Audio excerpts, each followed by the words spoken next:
Duch Svätý v rodine a podnadpis, to je zadanie, ktoré my sme si nevybrali, ktoré sme dostali, bol Duch Svätý a Božie slovo a takisto aj spoločenstvo veriacich.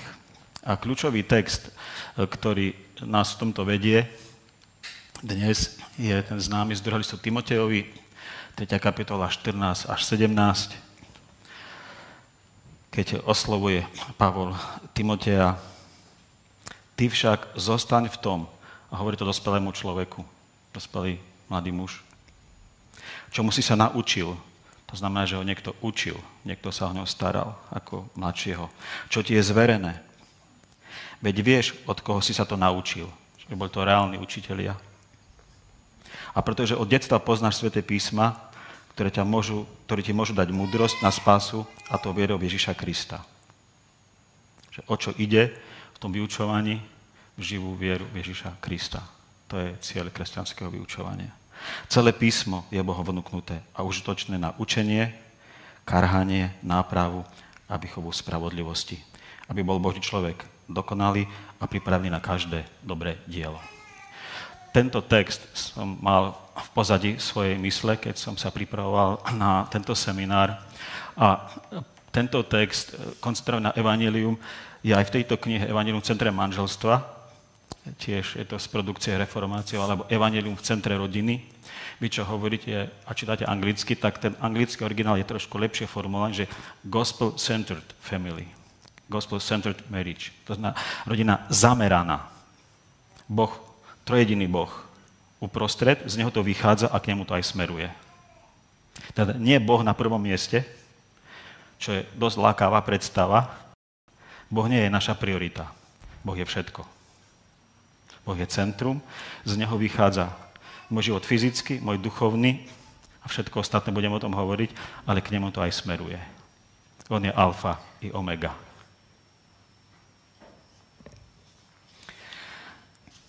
Ale prvá otázka, keď máme hovoriť o Duchu Svätom v rodine, ktorá prirodzene príde na myseľ, že o akej rodine vlastne hovoríme. A teraz nemyslím na tie aktuálne sociologické a filozofické koncepty rodiny, ale úplne realisticky. Ale niekoľko vymenujem a možno sa niektorí v takej rodine nájdete, alebo možno vy ste ten ďalší prípad. Rodina, kde sú to mladí manželia bez detí, alebo práve čakajú prvé dítko.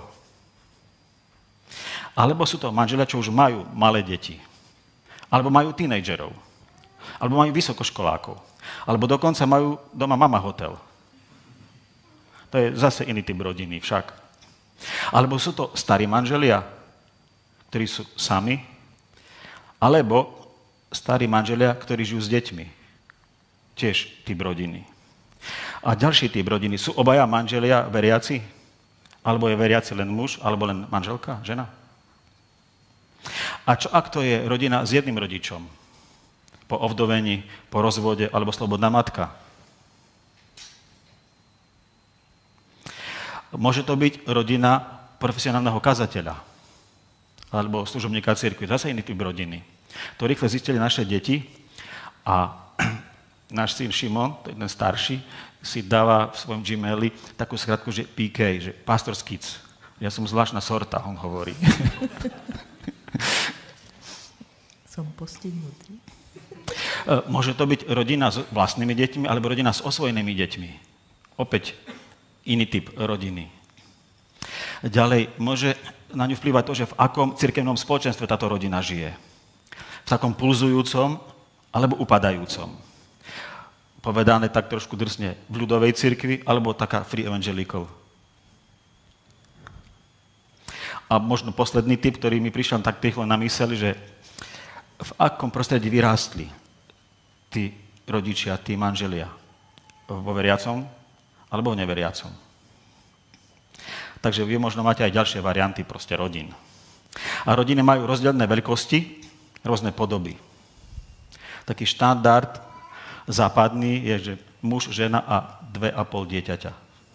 Čiže 2 málo a 3 už je veľa. Takže keď budeme hovoriť o niektorých veciach, tak naozaj je veľmi nutné také zovšeobecnenie. Hej, taký nejaký mainstream možno v tom celom. Niektorí zdôrazňujú, že každá rodina je iná a preto si každá rodina má, môže a dokonca musí formulovať vlastné pravidlá pre jej fungovanie. Iní zdôrazňujú, že máme predsa pre rodinu, pre manželstvo, pre deti jasné biblické normy a tie sa musia dodržiavať v každom ohľade. A skutočnosť je taká, že naozaj existujú biblické normy pre manželov, pre manželky, pre rodičov, pre otcov, pre deti, ale nie na úrovni kuchárskej knižky, že čo robiť keď, ale na úrovni zásad, princípov.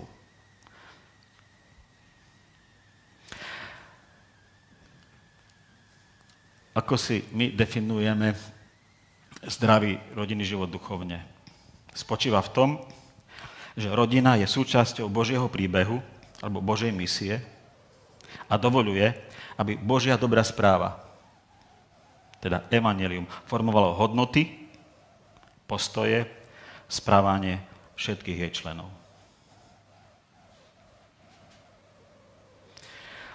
Často počujeme dobre myslený výrok alebo také svedectvo, že Boh má pre môj život plán.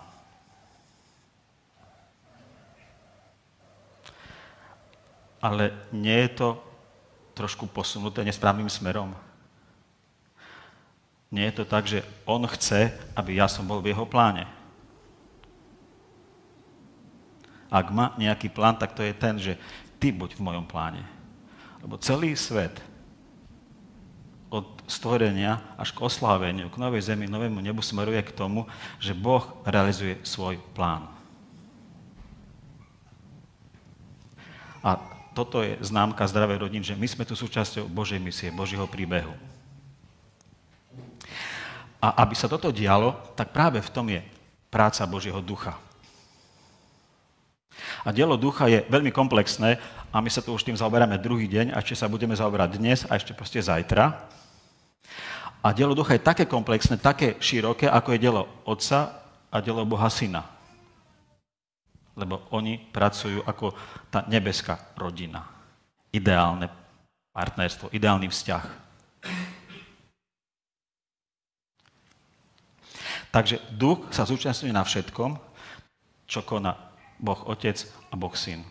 Od stvorenia, cez vykúpenie, až po oslávenie. No a my sa sústredíme teraz trošku na to, ako duch pôsobí v živote duchom znovuzrodeného človeka, muža, ženy, manžel, rodičov a detí. Už nebudeme hovoriť o úlohe ducha v procese znovuzrodenia alebo obrátenia, ale predpokladáme, že to je znovuzrodený muž, znovuzrodená žena a vedú k tomu aj svoje deti. Nemôžu ich znovu zrodiť oni ich len splodili a porodili. To ďalšie je tiež práca Božieho ducha.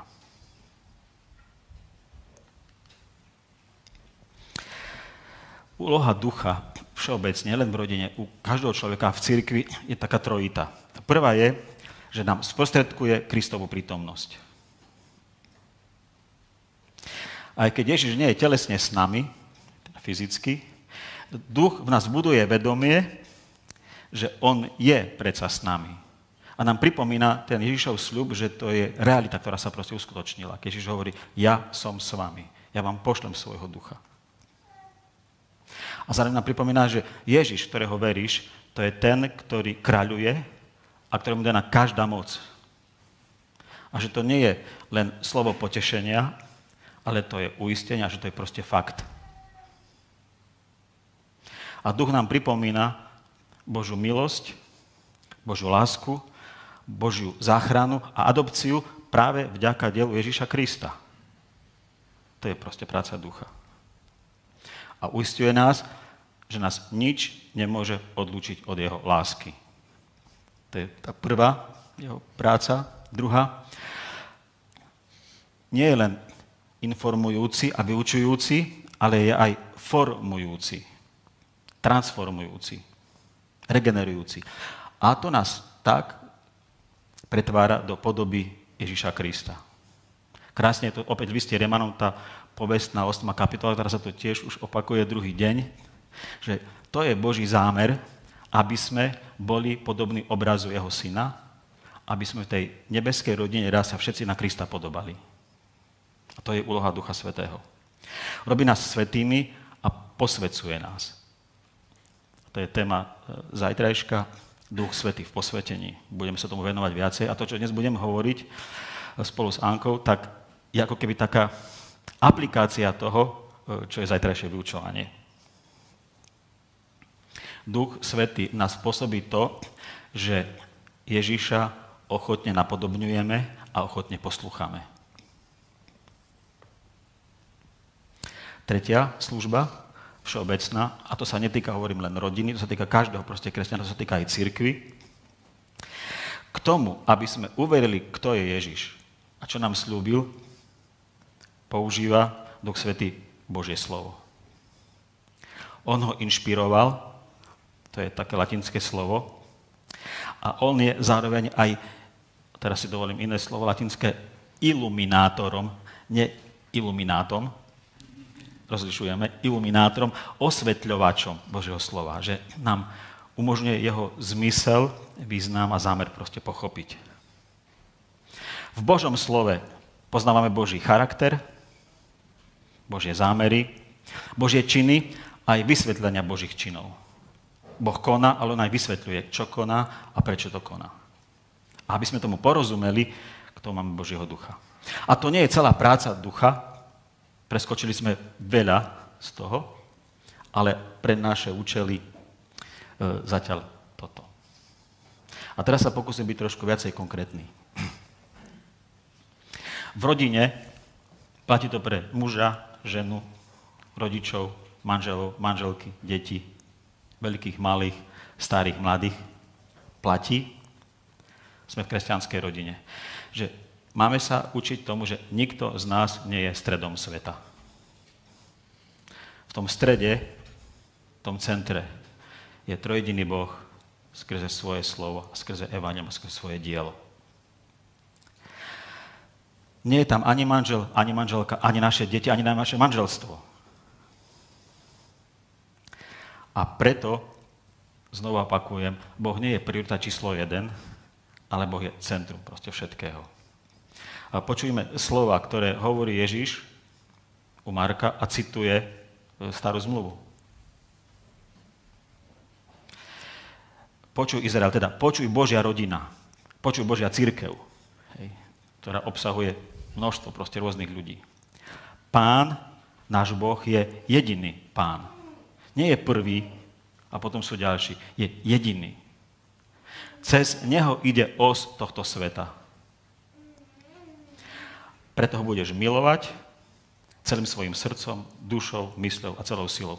To je hebrejsky povedané totálne, absolútne. V jednej piesni našej, že milujem ťa od vlasov až k ponožkám. No tak.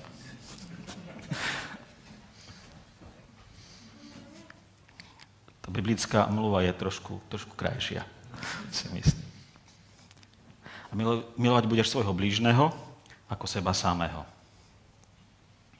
Takže v prvom rade ide o srdce každého jednotlivca v rodine. Ide o srdce muža, komu ono patrí, o srdce ženy, rovnako o srdce manželky, mámy, dcery, otca a tak ďalej. Konkrétne, aby manžel bol tak premieňaný evanjeliom, že uprednostňuje voľu Krista pred svojou a má kristovský vzťah obetavej slúžiacej lásky voči svojej manželke. K manželke, ktorá je nedokonalá, chybujúca, pomalá alebo ambiciózna, alebo ju často bolí hlava. Aby manželka bola evanjeliom tak premienená, že uprednostňuje voľu manžela pred svojou voľou, voľu Krista pred voľou manžela. A že je oddaná svojmu nedokonalému manželovi. My nemôžeme si urobiť modlu zo žiadneho vzťahu. Ani z našich detí, ani z nášho proste manželstva. Ale, a to sa dnes častejšie stáva, sa mi zdá, že my si zo vzťahov niekedy robíme Boží trest. Že to je Boží trest, že mám také deti, alebo takého partnera, alebo také spoločenstvo, alebo takú rodinu. Nezabúdajme na to, že svadobný sľub si dali dvaja hriešnici, o svadobnej noci si ľahli do postele dvaja hriešnici a ráno sa zobudili dvaja hriešnici. A že bez Božej pomoci majú nakročené ku krachu od samotného začiatku. Bez Božej pomoci. Ale ak si kresťan, teda Kristovec, ten, ktorý žije z Krista, s Kristom a pre Krista v Kristovi, tak Boh žije v tebe. A ja sa k tomu dostanem v osobnom svedectve úplne na záver, že žije aj v tvojom partnerovi a dáva ti túžbu a silu žiť správne. Sme hriešnici a zároveň sme svätí. To je paradox tohto nášho života. Takže nezabúdajme, že ten druhý je hriešnik. Zachraňovaný a zachránený. A ja tiež. To je dobrá správa na pozadí zlej správy. Diamanty sa prezentujú na čiernej podložke, aby vynikli. Evanjelium sa prezentuje na našej duchovnej smrti, aby sa ukázala Kristova sláva. Takže duch v nás nám pripomína. Krásne to majú tí Angličania, Američania v svojej angličtine, tak 4G, 4G. Great, glorious, good a graceful. Veľmi toto oslovilo moje srdce, práve keď som jednu z týchto kníh proste prekladal. Ja som komplikovaný človek, jemný Asperger, zložitý v sociálnych vzťahoch. Neviem hovoriť vtipy, keď poviem, tak urazím.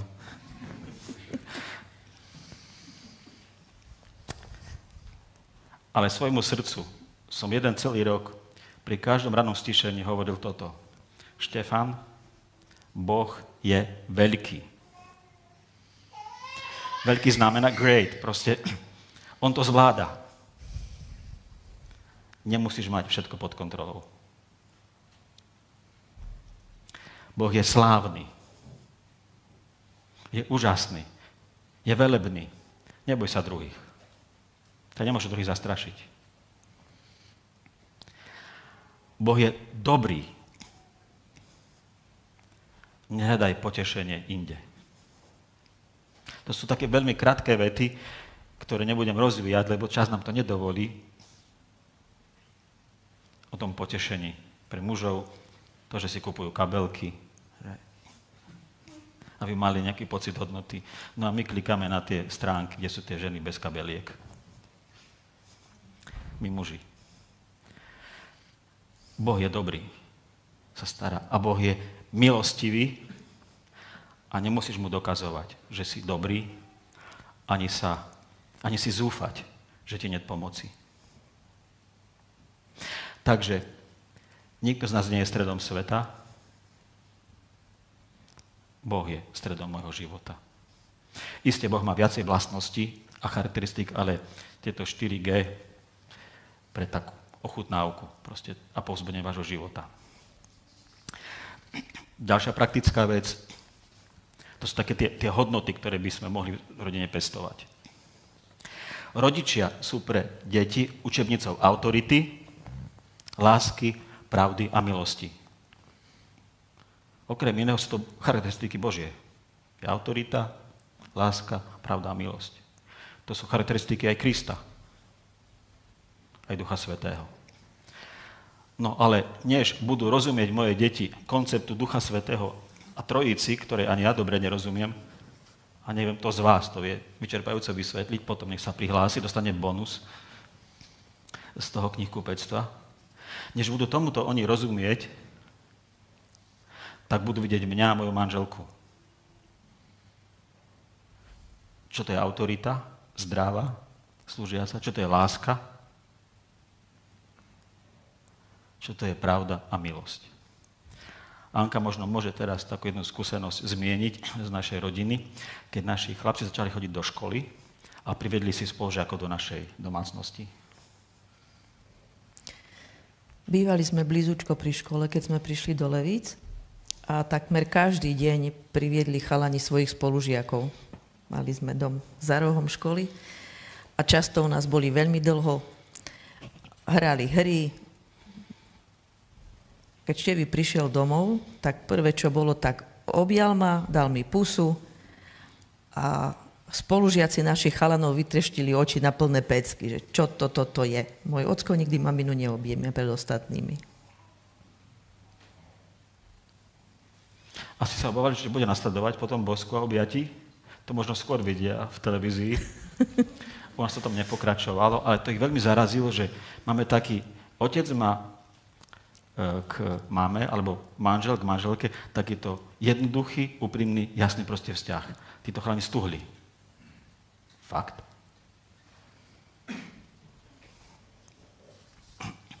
Toto vidia naše deti, proste na nás, a nielen naše deti, ale aj tie iné. Ja si dovolím trošku teraz kratučko k týmto 4 charakteristikám. Rodičia sú pre deti Božím darom, aby sa deti učili žiť pod autoritou. Teraz nejdeme do tých podrobností zlých rodičov, zneužívania a tak ďalej. Rozumiete mi? Hej, schválne. Hovoríme o kresťanskej rodine, ktorá sa chce dať viesť Božím duchom. A hovoríme o 2 hriešníkoch, o 3 alebo o 4 hriešníkoch v tej rodine.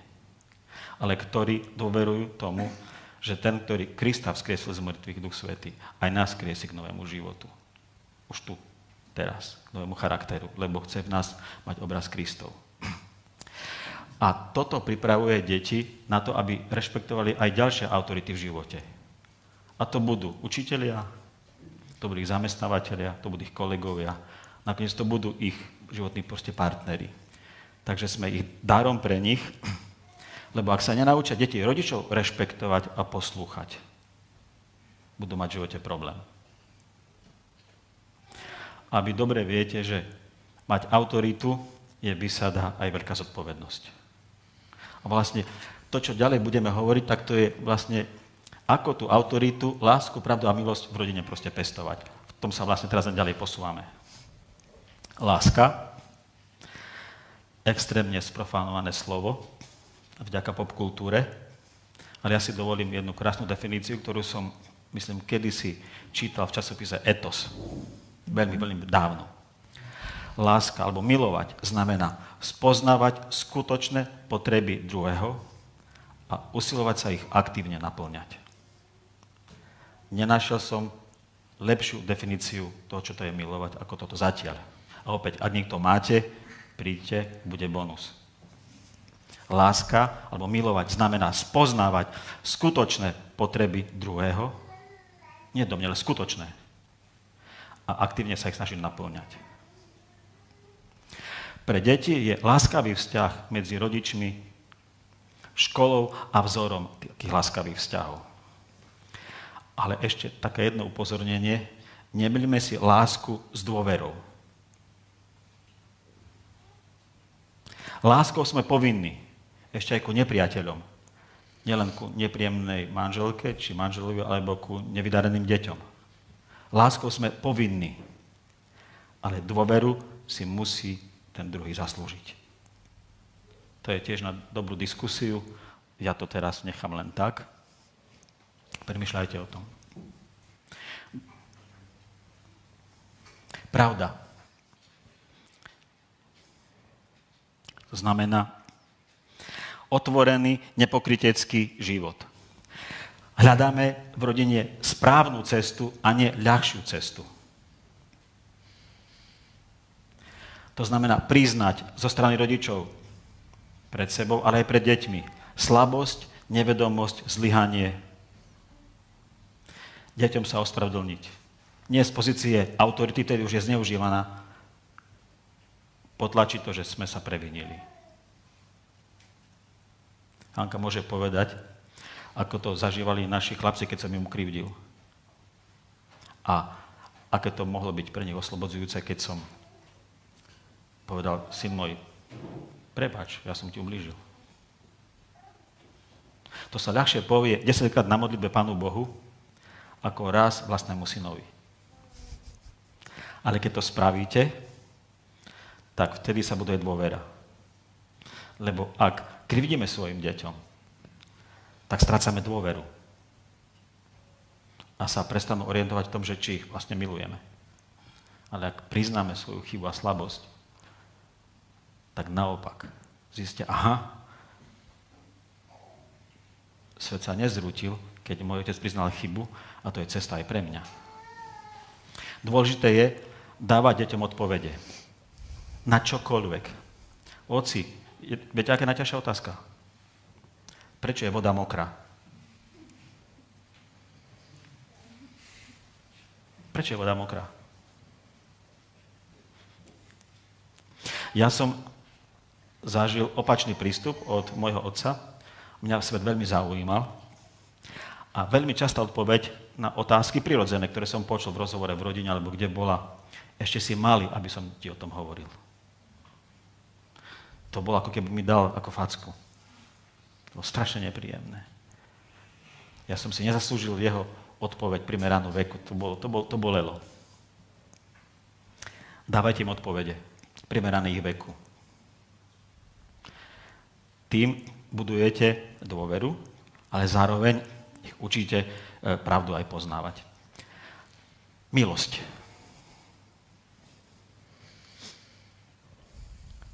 Milosť potrebuje naše srdce ako srdce rodiča. A milosť potrebuje aj naše deti. Lebo s rodičovstvom je spojená vina. Som pred chvíľkou hovoril o vine svojej, keď som ukrivdil synom, a o vine môjho otca voči mne. Prečo vina? My chceme pre svoje deti len to najlepšie, lenže často máme nesprávne predstavy o tom, čo je pre nich najlepšie. A keď aj získame tú dobrú predstavu o tom, čo je najlepšie, tak sme bezradní, ako to uskutočne. Zistíme, že sme to nedokázali takto spraviť. Ako často sme deti sklamali, alebo aj oklamali, bo to je jednoduchšie povedať nejaké klamstvo, takže nevinné, no nie je nevinné klamstvo. A hlavne, čo je problém rodičov a často otcov, že sme sebeckí. Nie explicitne, že daj, ale som unavený, mám povinnosti. Hej, neskôr, syn môj. A ja som to párkrát povedal, že neskôr, syn môj, a potom to začali dokončovať moje deti. Neskôr. Nikdy však. Nikdy, oci. Tak som to slovo prestal používať. Museli sme dať dátum, že kedy to bude. Sme hriešnikmi, ako rodičia, a naše hriechy rieši Boh rovnako ako všetky ostatné hriechy. Pokáním a milosťou. A preto my vyznávame svoje hriechy a modlíme sa za naše deti, aby oni tiež objavili túto oslobodzujúcu milosť. Tak sme teraz pri milosti pre srdce detí. My učíme deti žiť pod autoritou, ale súčasne sa potrebujú učiť o Bohu, ktorý prijíma nepriateľov. No kde sa to naučia? Pri otcovi, tyranovi sa to nenaučia a pri ľahostajnej matke sa to tiež nenaučia. Ako to, že Boh je aj spravodlivý, aj svätý, aj milostivý? Kde sa naučia, že Boh dáva svoj život za svojich nepriateľov? Aby to nebol len teoretický alebo teologický koncept. No tak, že my deťom komunikujeme milosť. A to som sa naučil veľmi neskoro, lebo už chlapci boli veľkí, keď som túto knihu dostal do rúk a začal prekladať. A slzami som zmáčal pracovný stôl, keď som prišiel k tomuto momentu, že srdce rodiča potrebuje milosť a srdce dieťaťa potrebuje milosť. Lebo ešte aj teraz tak trošku si to myslím, že som vychoval dvoch neurotikov.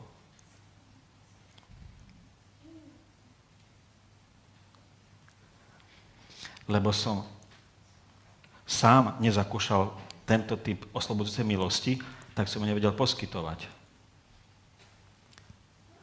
Som sa domnieval, že každá vina musí byť vyšetrená zmeraná a potrestaná.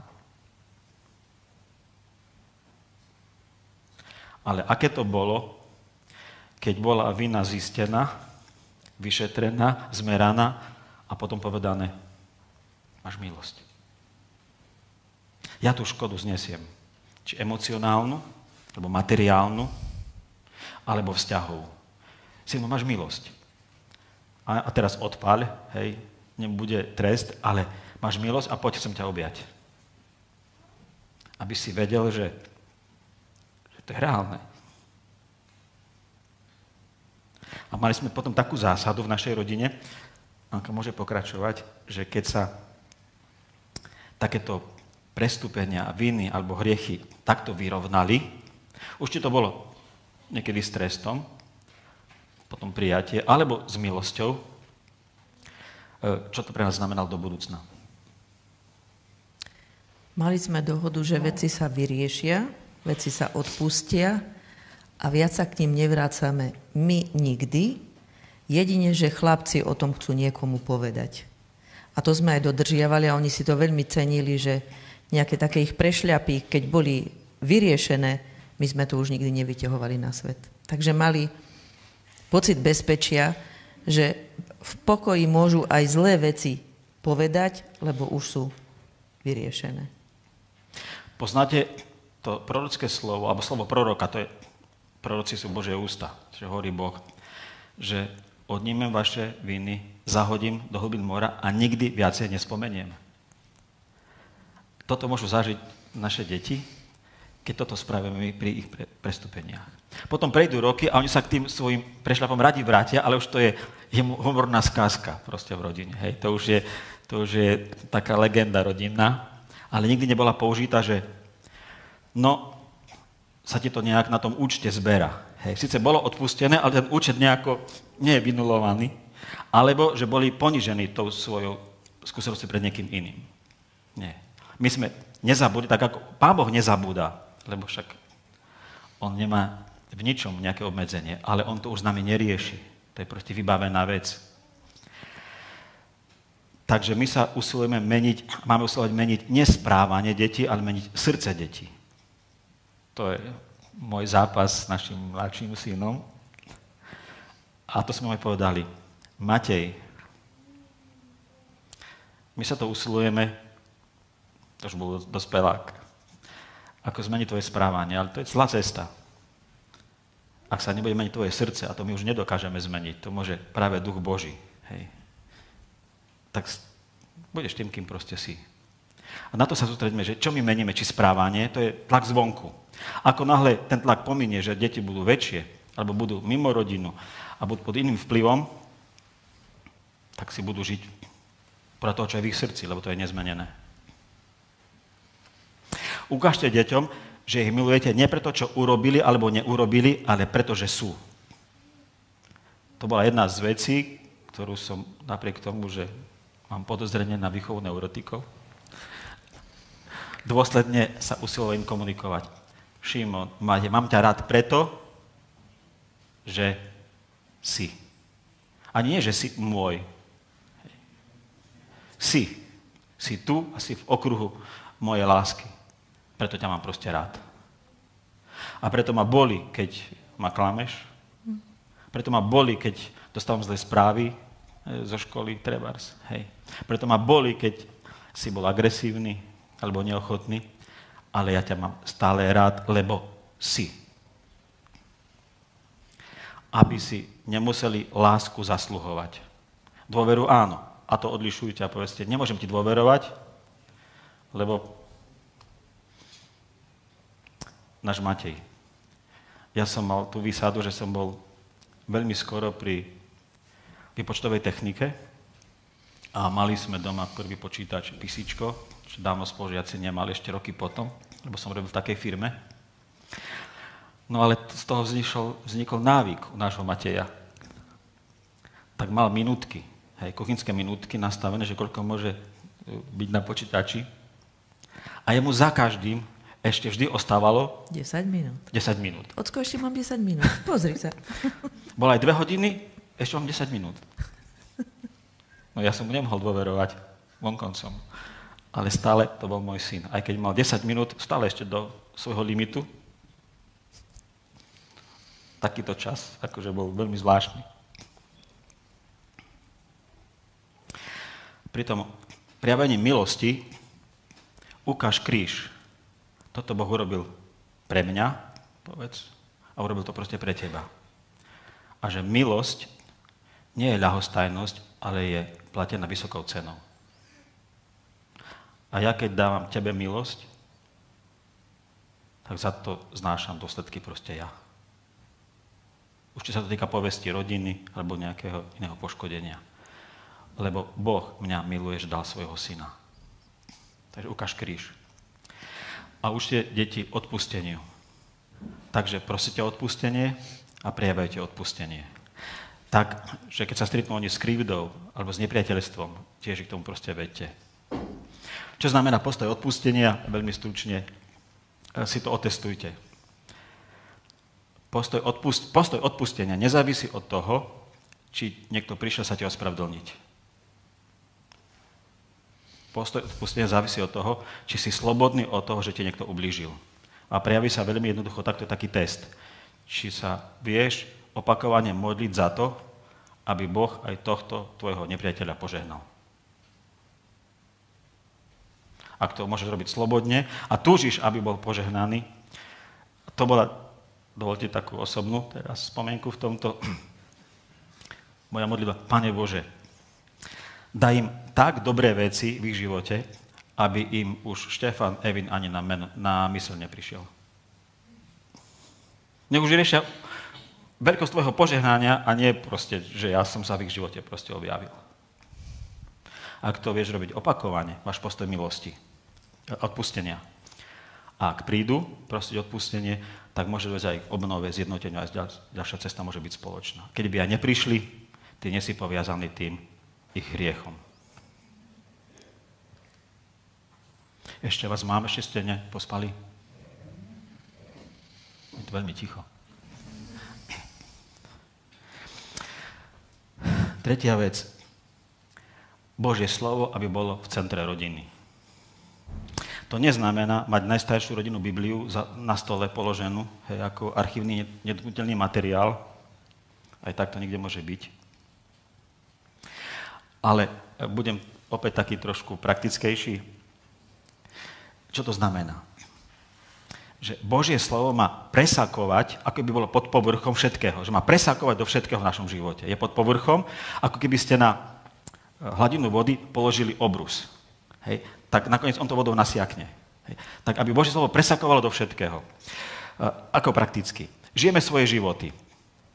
Šoferujeme, nakupujeme, sledujeme televíziu, máme hosti, sme chorí, šomreme, pomáhame druhým, platíme pokuty, pohádame sa, potom sa udobrujeme a naše deti nás celý čas sledujú a pozorujú. Ak budeš v aute nadávať náš druhých šoférov, toto budú robiť tvoje deti, keď sa budú hrať s autičkami. Určite. Presne tvoje slova použijú. A chceš vedieť, že kto si, tak sa pozri, ako sa tvoje deti hrajú. Od koho iného to naberú. Hej? Alebo podľa toho, čo sledujú v televízii, a to je zase dosť akože nebezpečné. Ako nás kopírovali naše deti a ako sa to v zbore prijavilo? Anka môže povedať skúsenosť. Chodili do besiedky, samozrejme obidvaja, kazateľské deti. A učiteľky besiedky nám potom povedali, presne vieme, ako to doma robíte, keď sa modlíte. Keď sa po besiedke modlíme, prvý je Šimon Evin, druhý je Matej Evin. Vieme, čo riešite. A presne vieme, ako sa otec doma modlí. Lebo tak sa modlil môj syn. Besiedke. Takže môžu šíriť krásnu vôňu z vašej rodiny, ani o tom neviete, alebo to až také krásne nemusí byť. Takže berieme ich na bohoslužby, čítame si s nimi Bibliu a spoločne sa s nimi modlíme.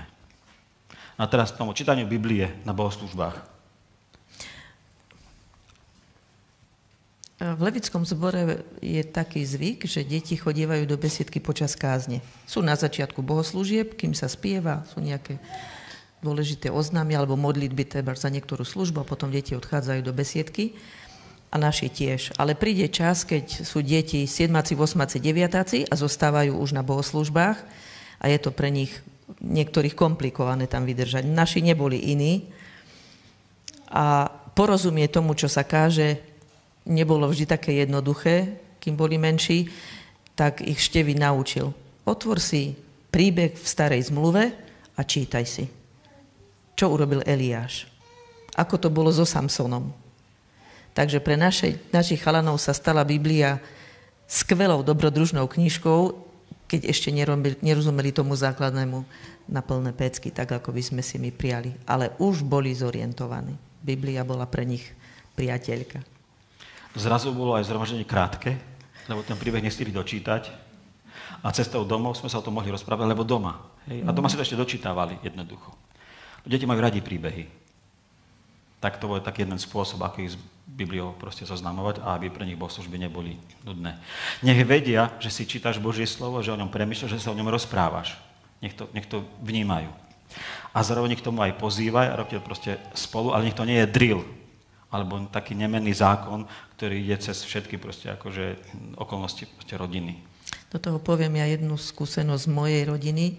Môj ocko s nami robil denné stíšenia vždy večer. Všetci sme mali toho plné zuby, ale posadili sme sa, on prečítal z písma, prečítal z tzv. Pomôcky k čítaniu písma, a potom sa modlil a keď skončil, tak môj brat samozrejme chrápal na plné pecky, bolo to malé dieťa. Nebol to dobrý spôsob, ako čítať písmo. Hej. Prispôsobujte túto prax rytmu vašej rodiny. Pri menších deťoch ráno, večer, pri väčších deťoch zase proste to je inak, ale majte v tom taký dobrozvyk. Máme zlozvyky a toto nech je dobrozvyk. Proste pre vás. Rozprávajte sa o tom, dávajte proste dobré otázky. Hej. Aby to nebolo skúšanie detí, ako katechizmus, ak, tak už pre dobrú motiváciu nejakú, hej, ale veďte o tom proste rozhovor. Ďalej, ako Božie slovo sa prejavuje v našich rodinách. Premýšľaj o tom, ako komunikuješ so svojím manželským partnerom a čo o ňom hovoríš. Či tým prístupom vyjadrujeme úctu, lásku, milosrdenstvo. Deti sa učia práve z toho najviac. Deti sa učia o Ježišovom pánstve, keď vidia mamu, ako uprednostňuje voľu manžela pred svojou voľou. Učia sa, ako Kristus miluje cirkev, keď vidia, ako otec slúži ich mame, po tom, čo má za sebou ťažký deň v práci. My, muži, generalizujem, prepáčte, máme tendenciu prísť domov a spýtať sa manželky, ako ti môžem pomôcť. A to je blbosť. Však to je naša rodina. Ako ti môžem pomôcť s deťmi? To sú jej deti, či aj naše deti? Rozumiete? Hej. Otázka znie, čo môžem spraviť, aby nám bolo lepšie? A nie, ako ti môžem pomôcť s deťmi? Hej. Alebo nepotrebuješ pomôcť s deťmi? Tak mala by ich zobrať, hodiť mu do náručia a povedať, však sú tvoje. Ja ti pomôžem. Po druhé, premýšľajme o tom, ako hovoríme o úspechu v rodine, o utrpení, zlyhaní alebo o kríze. Vtedy, keď máme úspech, alebo ešte častejšie, keď je kríza alebo utrpenie, vypláva na povrch naše skutočné presvedčenie. Vtedy naše modlitby prezradia. Možno sa prestaneme modliť. A deti sa pýtajú, čo sa stalo? Už Pán Boh zavrel krám? Už sa nemodlíme? Lebo je problém. Reptanie, sebaľútosť, urazenosť, hnev, frustrácia. Čo komunikuje z toho, že ako sa my pánstvu Ježiša Krista podriadujeme? Práve plusy a minusy rodinného života dávajú obrovský priestor na zbožné reakcie. A zároveň nás rodičovský inštinkt vedie k tomu, že chceme deti chrániť pred ťažkosťami. Lenže choroba, smútok, smrť v rodine, strata, nezamestnanosť, tam môžeme prejaviť aj pre deťmi, že Boh je našou pevnosťou. Máme problémy, je to ťažké, ale my sme Božie deti a dôverujeme, že sa ono nás proste postará. A možno sa nebudeme pýtať, že prečo sa to stalo, ale otázka bude znieť, Bože, ako v tomto môžeme ukázať, že ťa viacej milujeme a tebe, Kriste, sa viacej podobáme. Využite sviatky a slávnosti, aby ste sa rozprávali o príbehu Božej spásy. Pre mňa to bola vždy nádherná výzva na Vianoce pripraviť niečo tvorivé, aby sme proste z toho nemali len taký nejaký folklórny zvyk, alebo teologicko-náboženský, ale by to pre nich bolo dobrodružstvo. Tak jedné Vianoce som pripravil texty v Starej zmluve, ktoré sa objavujú v súvislosti s narodením Krista v Novej zmluve. A tak jeden hľadal v Starej zmluve, ktorý to hľadal v Novej zmluve, mali sme veľký papier, napísal sa odkaz Starej zmluvy, Novej zmluvy a prepojenie. Hej. To bol nádherný večer proste pre nás. Opäť veľa vecí sa spojilo. Spoločný rozhovor, práca s Božím slovom, hej. Vysvetľovanie Božieho slova, záľuba proste v tom a zmysluplnosť toho celého. Všimneme si, ako to robili židovské rodiny. Vždy, keď sa slavil Pesach, tak mal najstarší muž, ktorý predsedal tej večeri, vysvetľovať príbeh spásy. A to oni mali tak materiálne veľmi dobre ošetrené v tej sederovej večeri. Tak to je také povzbudenie tomu, ako Božie slovo byť v centre rodiny. Duch a slovo v modlitbe. V našej modlitbe rodičov. A tu sa môžeme učiť od detí trošku. Premýšľame nad tým, kedy k nám prichádzajú naše deti. Či máme návštevné hodiny, aby k nám prišli s nejakou prosbou, a či máme tak vydajné miesto na ich potreby. Nie, oni prídu, keď niečo potrebujú. A to je spôsob, aký máme prichádzať k nášmu nebeskému Otcovi. Tu, teraz, v tejto situácii. Takto nás učí Ježiš modliť sa a hovorí to, čo nám hovoria deti. Oci, tati, to a to sa stalo, to a to potrebujem. No a Ježiš hovorí, vy sa modlíte ako? Otče náš. Nie v špeciálny čas, až na špeciálnom mieste, v duchu a pravde. Otče náš. A tá modlitba Pánova je krásnou kostrou pre naše modlitby, ktoré sa môžu modliť proste aj naše deti. Boh na prvom mieste, potom naše potreby, ktoré máme, ale ktoré aj zaplňa. Každé ráno, keď staneme v relatívne normálnych podmienkach, že nie sme práve na frontovej línii, tak máme každodenný chlieb so všetkým zaopatrením. Tomáš Henžel, niektorí ho poznáte, môj kolega, kazateľ v Bratislave, ktorý bol aj misionárom v Tanzánii, hovorí, spočítaj si všetky kohútiky, čo máš doma. Na teplej, studenej vode, na plynovom sporáku a na ústrednom kúrení. Všetky ventily. Toľkokrát si bohatší, ako priemerný človek na svete. No ja keď sa pozriem po mojom byte, vrajím si, ja žijem v luxuse. Chlieb každodenný aj v tom. Tak nech je prirodzenou súčasťou nášho života. Modlite sa konkrétne, modlitba Pánova obsahuje aj prosbu o odpustenie, vina a ten koniec je skvelý. A to je popri tých 4 G taká trojica, ktorá môže zakončovať vaše modlitby. To je kráľovstvo. Máme kráľa. My máme kráľa. Takže vieme, koho máme poslúchať. To je i moc, tak on sa o nás v každej chvíli postará. A to je i sláva, vieme, koho máme uctievať. Nemáme inú modlu.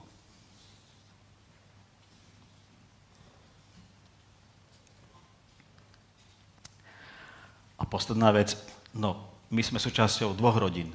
Máme svoju biologickú rodinu a máme veľkú rodinu. To je cirkev a jej poslanie.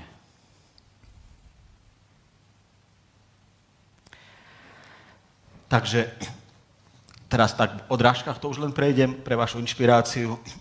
Ako môžeme byť súčasťou toho, čo duch pôsobí v jeho cirkvi s veľkým C, celosvetovo, v našom miestnom zbore alebo v našej krajine. Je dôležité, aby naše deti vnímali, a znova, že nie oni sú centrom sveta, nie rodičia sú centrom sveta, nie dovolenka je centrom sveta, nie naša rodina je centrom sveta. Je tu ešte aj zbor a svet proste okolo nás a poslanie v tomto svete. Pár praktických tipov. Do svojej rodiny, do svojho času spoločného v rodine zapojte aj ľudia z zborovej rodiny. Pozvite ich na jedlo, na dovolenku, výlet sobotný. A keď prídu, nech to nevyzerá ako výkladná skriňa, ale normálny život vašej rodiny. A nech sa s deťmi hrajú. Nech vaše deti niekedy uložia spať, keď proste sa to dá zvládnuť. Proste nech sú súčasťou vašej rodiny. Pozvite ich k tomu. Deti zapojte do pohostinnosti. Môžu niečo pri tom rozbiť, niečo môže spadnúť, ale dovolte im slúžiť hosťom. To pre mňa bol problém, lebo Asperger kombinovaný s perfekcionistom, takého si nechcete zobrať. Len to vtedy ešte nevedela, táto slečna. Ani netušila, čo sú ľudia na aspektre. Takže nech obsluhujú, lebo učia sa slúžiť. Dávate im tým akože dôveru. Ako hovorí jeden človek, nech pohostinnosť nie je umelecké predstavenie, ale jednoduchá štiedrosť. Vy tiež potrebujete širšiu zborovú rodinu kvôli radám a povzbudeniu. Tak otvorte rodinu svoju k tomu, aby prišli na návštevu aj starší niektorí ľudia, vaši rovesníci, a potom sa ich spýtajte, počúvaj, čo si o nás cítil, aká to bola vôňa. Čo sa ti páčilo, čím sme ťa zaskočili. Prejavujte podporu iným rodinám. V vašom okolí môžu byť slobodné matky alebo jednoročovské domácnosti, alebo niekto, kto prišiel o zamestnanie. Majte preto otvorené oči. A toto všetko robte aj s vašimi deťmi. Keď sú úplne malé, no tak odbremeníte možno manželku alebo starších súrodencov, keď idú s vami, a keď sú väčšie, tak im vysvetľujete, ideme pomôcť. To chceme, lebo môžeme a máme proste pomôcť. Ďalej, čoraz viac ľudí nevyrastalo v usporiadaných rodinách. Vo veľmi nefunkčných rodinách. Tak nech vo vašej rodine vidia, ako môže vyzerať relatívne zdravá rodina. Zdravé proste vzťahy. Preto potrebujú kontakt s vašou rodinou. Povzbudzujte svoje deti, aby si budovali vzťahy s dospelými, ktorí sú starší ako oni a mladší ako vy. Vo veku medzi 12 až 20. Toto sú najlepší alebo najhorší radcovia pre vaše deti. Vtedy už nie ste autoritou. Ale tí, ktorí sú starší trošku ako oni a mladší proste ako vy, lebo ak by to boli takí starí ako vy, no tak to sú fotrovci, to nebereme. Tí môžu mať veľký vplyv. A to je veľká rola dobrých pomocníkov v doraste, proste a v mládeži, keď sú. Toto povzbudzujte.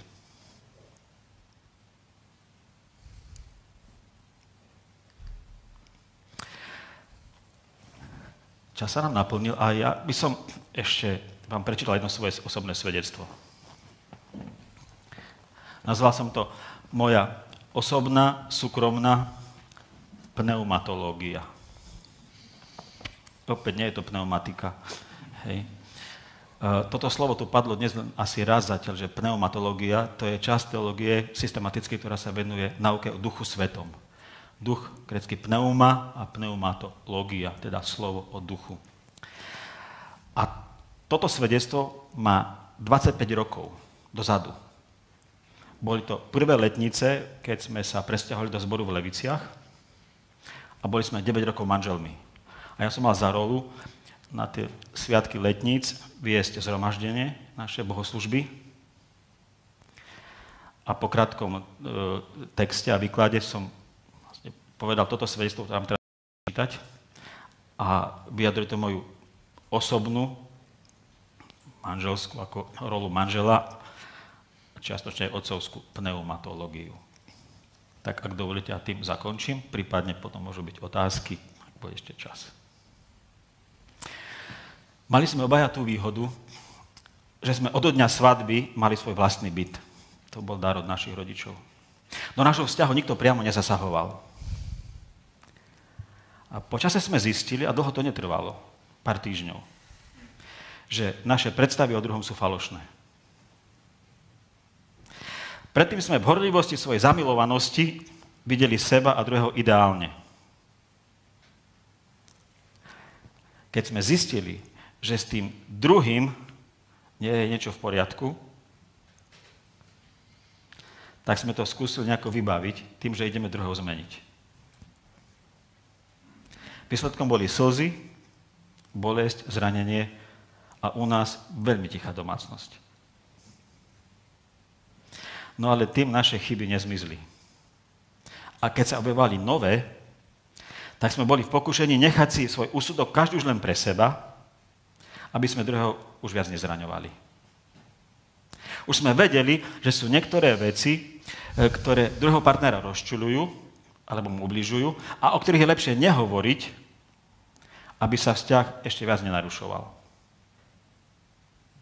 Manželka nechce hovoriť s manželom o niektorých spomienkach, pretože sa bojí, že tým len podporí jeho negatívny názor na ňu a jeho rodičov. A práve s tými majú nejaké nedorozumenie. A tak obaja začnú, asi to možno neuvedomujú, porušovať sľub, že si budú všetko hovoriť a že budú k sebe úprimne a otvorení.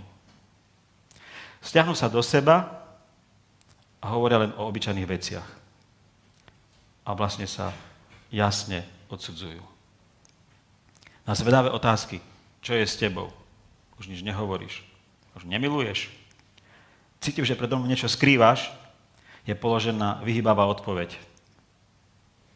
Ale nič sa nedeje. Buď v pohode. Všetko je ako prv. No klamstvo ako vyšité. Ale táto nesloboda predsa môže zajsť tak ďaleko, že dojde k stretu, dojde k explózii. Nám sa to stalo opakovane. Alebo dojde k tomu, že ten rozhovor nakoniec trvá dlho do noci a oni obnovujú aj vzťah, aj lásku. Aj dôveru. A majú divný pocit, že všetko znovu začína, že znovu získali vzájomnú otvorenosť, ktorú stratili. Tak si vysvetľujú svoje správanie, svoje motívy, pohnutky, predsudky, predpoklady. A zistujú, že každý má tajomstvo, ktoré túži tomu druhému prezradiť. Že už to nechce dusiť v sebe, lebo to je bremeno. A že má aj výhrady voči druhému a že ich potrebuje povedať, ale s vedomím, že to nebude zraňujúce, ale oslobodzujúce a očisťujúce. A že tie výhrady s pokorou vyznáva a ten druhý, že ich s pokorou aj akceptuje. A tak sa znova rodí nádej, že ich manželstvo nebude len výbuchom ohňostroja alebo výbuchom muničného skladu, kde všetko zažiaria a zhasne. A začnú znova dúfať, že to bude dobrodružstvo spoločného života, ktoré sa bude stále obnovovať. Uvedomia si, koľko dôležitých vecí pred sebou skrývali, koľko bolo medzi nimi nedorozumení a predsudkov, ješitnosti, ktoré pochádzali zo vzájomnej kritiky. A v týchto chvíľach, to je staré 25 rokov, ale platí to aj teraz, sa ma priamo Boh dotýka svojou láskou. A som veľmi dojatý poznaním, že ma moc jeho ducha mení. Že vôbec ma k tomu uschopňuje, k tomu procesu, ktorý tu opisujem. Ale vtedy vidím ešte jednu veľmi dôležitú vec. Že aj moja manželka má toho istého ducha. A že robí v nej to isté, čo robí vo mne. A to je ten božský a Boží predpoklad pre vzájomný duchovný rast do podoby Krista.